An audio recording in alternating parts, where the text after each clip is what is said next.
Tonight on Phoenix 14 News, the Occupy movement comes to Elon, but it's not Elon they're protesting. Flu season is here, but there are some simple ways for you to stay healthy. Thanksgiving is only a few days away, but some people are already thinking about the next holiday. I'm Jason Puckett. And I'm Nicole Chadwick. The news you need to know before hitting the road starts right now.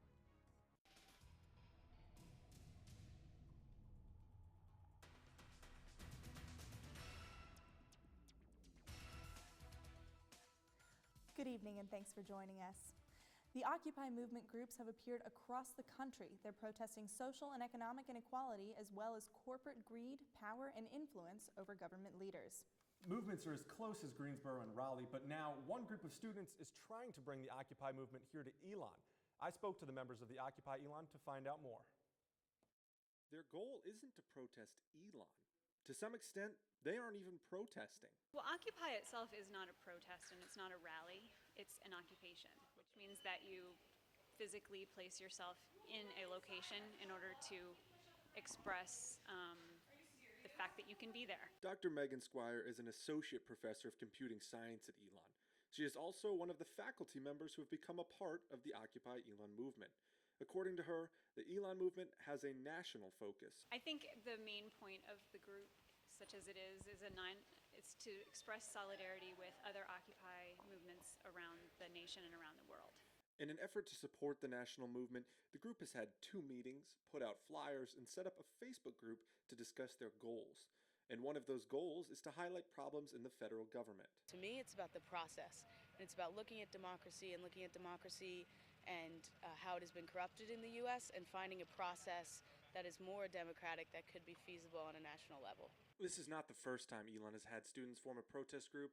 While the university does ask for advance notice of students wishing to hold protests, Dean of Student Life Janelyn Patterson says Elon is and always will be open to students voicing their opinions. Try to encourage students if they have a cause that they want to speak out about, then that they have the right to do that.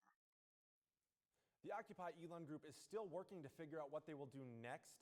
Their main focus right now is to raise awareness and support for the national movements. Parking for football games can be stressful, but that's not the only event that causes parking drama for students and visitors. Jamie Daffner has more on the story. So I always have to come early, and it's usually before a sporting event on Tuesday nights, so it's really hard to find a parking spot. Elon Jr. Kara Johnson has difficulty finding available parking spots on nights when sporting events are held, like last Tuesday for basketball's home opener. I was actually playing a volleyball game over in Jordan Gym, and I spent about a good 10 minutes trying to find a parking spot in Mosley because it was already packed for the game, I'm assuming. For popular sporting events, parking can be hectic and a hassle. On game days, the parking lots fill up quickly, which only leaves spots far away from the event, forcing spectators to walk. It's hard to find parking spots, so they do need more parking spots around here. As you can see behind me, parking for events such as football and basketball fill up very easily, but coordinator of parking Chuck Gantos offers Elon students a solution. Basically, we try to encourage people coming to basketball games or fine arts events to park in the Mosley and McMichael Center parking lots.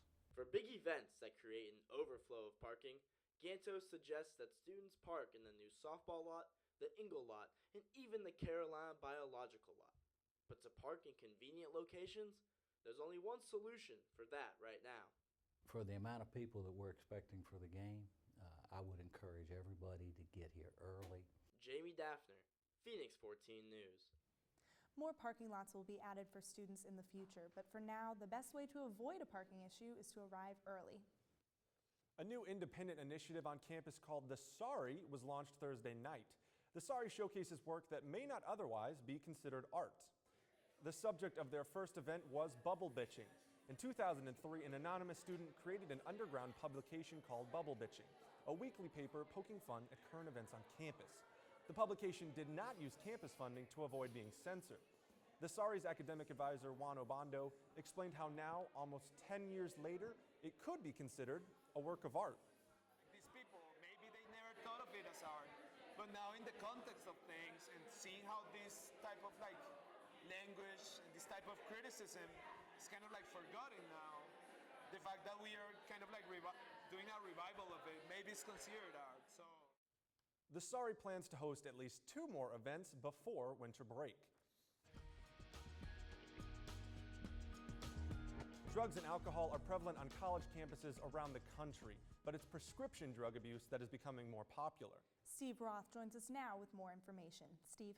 Students with ADHD often rely on medication to focus in the classroom, but there are also a lot of students who use the drugs without a prescription. Because these students haven't talked to a doctor about the right dosage, they are more likely to take too much. I found one student who has a prescription but sees others abuse the drug.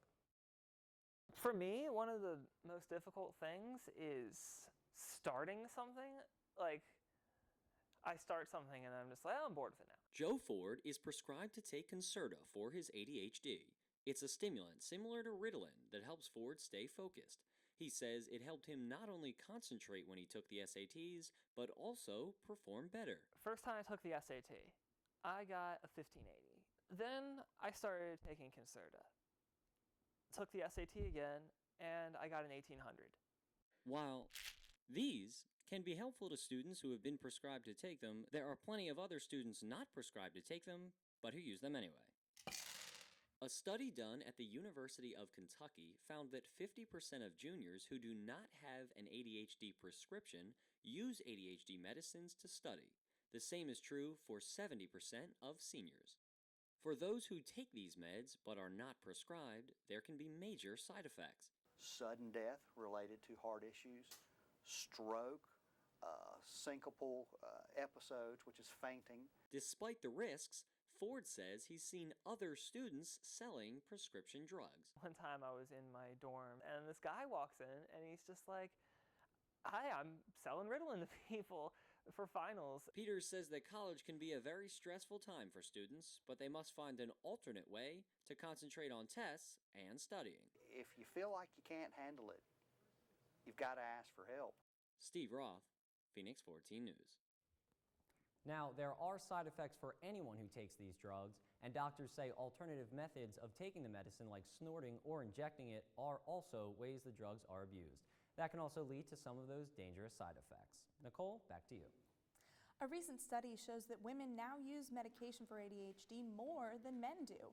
According to Medco Health Solutions, the number of women ages 20 to 44 who took ADHD medication soared to more than 250% in the past decade.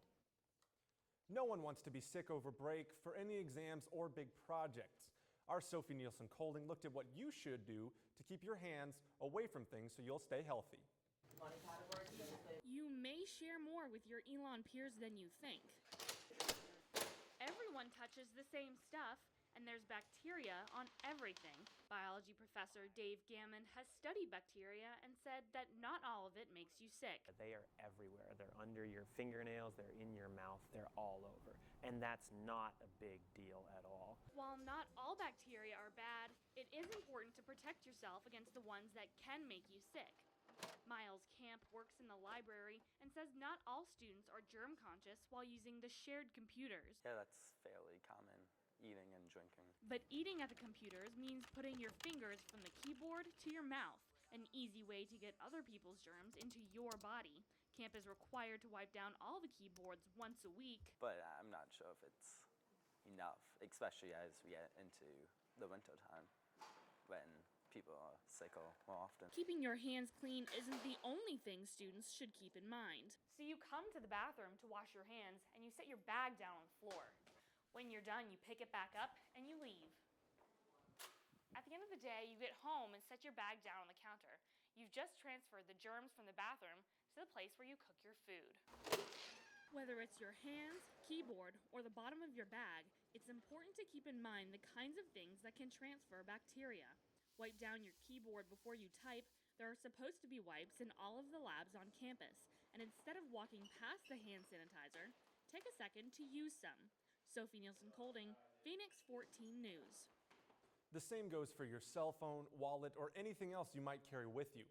With colder weather and end of the semester stress, it's easier to get sick. Keep in mind where you put your belongings and keep your hands clean. People take their cell phones everywhere, even when they go to sleep. Some people leave their phone right next to the bed, which could lead to a disorder known as sleep texting. Instead of experiencing sleepwalking or sleep eating, some people text while they sleep. Experts say sleep deprivation could cause a motor reaction to reach for your phone when it goes off. Coming up on Phoenix 14 News. Thanksgiving is almost here, and we'll have some tips for a healthier Thanksgiving feast coming up. When it comes to lost, abused, or even unwanted animals, there's always someone willing to give a helping hand. Coming up, I'll tell you about a place in Greensboro that all types of animals can rely on. One student is ready to leave Elon to serve his country. We'll have his story after the break.